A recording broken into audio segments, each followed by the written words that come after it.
আসসালামু আলাইকুম ওয়া রহমাতুল্লাহি ওয়া বারাকাতুহু। ইমাম মাহদী আলাইহিস সালাম এর বাবার কয়েকটি অলৌকিক ঘটনা।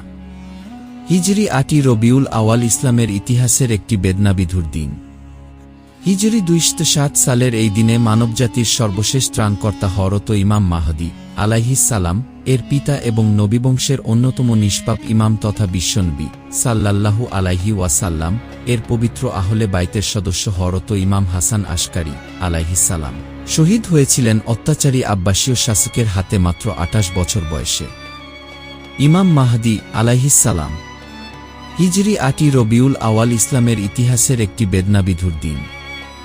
হিজরি ২৭০ সালের এই দিনে মানবজাতির সর্বশেষ ত্রাণকর্তা হযরত ইমাম মাহদী আলাইহিস সালাম এর পিতা এবং নবীবংশের অন্যতম নিষ্পাপ ইমাম তথা বিশ্বনবী সাল্লাল্লাহু আলাইহি ওয়াসাল্লাম এর পবিত্র আহলে বাইতের সদস্য হযরত ইমাম হাসান আশকারী আলাইহিস সালাম শহীদ হয়েছিলেন অত্যাচারী আব্বাসীয় শাসকের হাতে মাত্র ২৮ বছর বয়সে। অবশ্য তার তথা একাদশ ইমামের মাত্র ৬ বছরের ইমামত বা নেতৃত্ব ইসলামকে দিয়েছে আরও একটি গৌরবময় সোনালী অধ্যায়।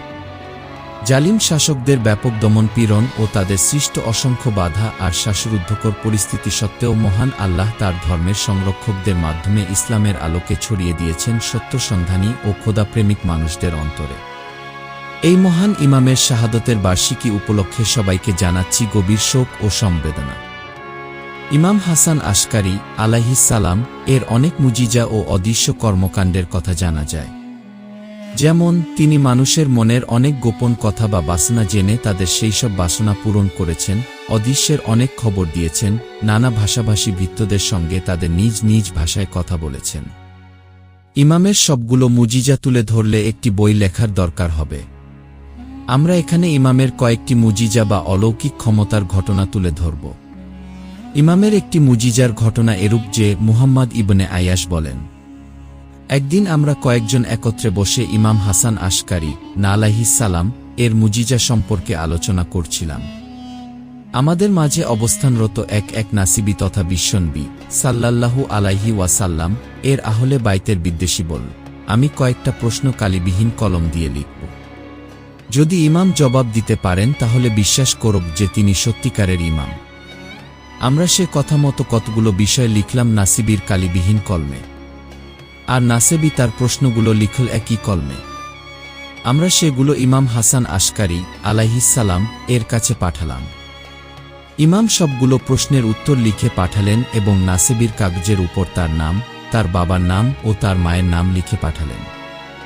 নাসেবী তা দেখে জ্ঞান হারিয়ে ফেলল। তার হুঁশ ফিরে আসার পর সে ইমামের প্রতি বিশ্বাস স্থাপন করল ও ইমামের একনিষ্ঠ অনুসারীদের মধ্যে শামিল হল। আবু হাশিম জাফরি বলেন, একবার চেয়েছিলাম ইমাম আশকারী আলাইহিস সালাম এর কাছে একটি আংটি তৈরি করার মতো সামান্য রূপা সাহায্য চাই।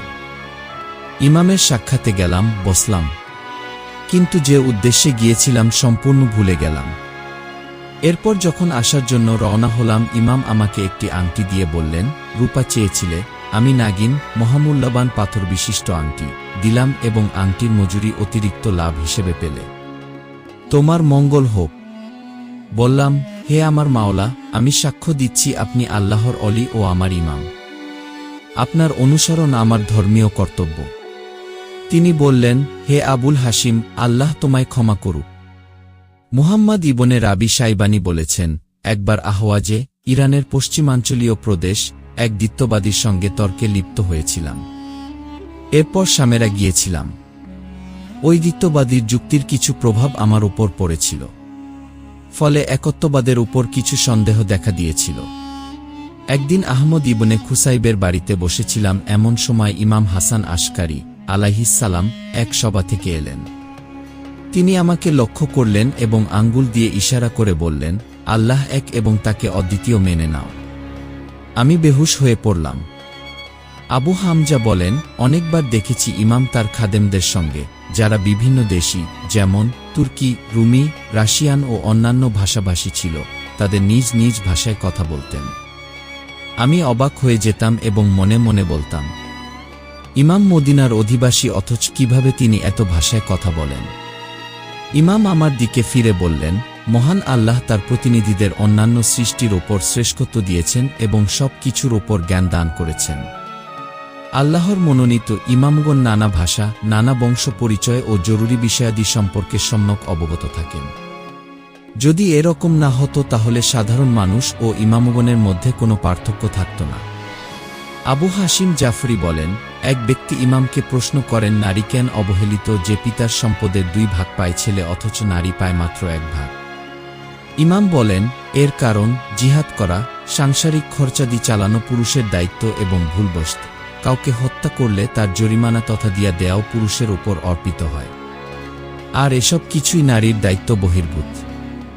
আবু হাশিম বলেন, আমি মনে মনে বললাম, এর আগে শুনেছি যে ইবনে আবিল উজজা ইমাম সাদিক আলাইহিস সালাম এর কাছে ঠিক একই প্রশ্ন করেছিল এবং ঠিক এরকম জবাবই পেয়েছিল।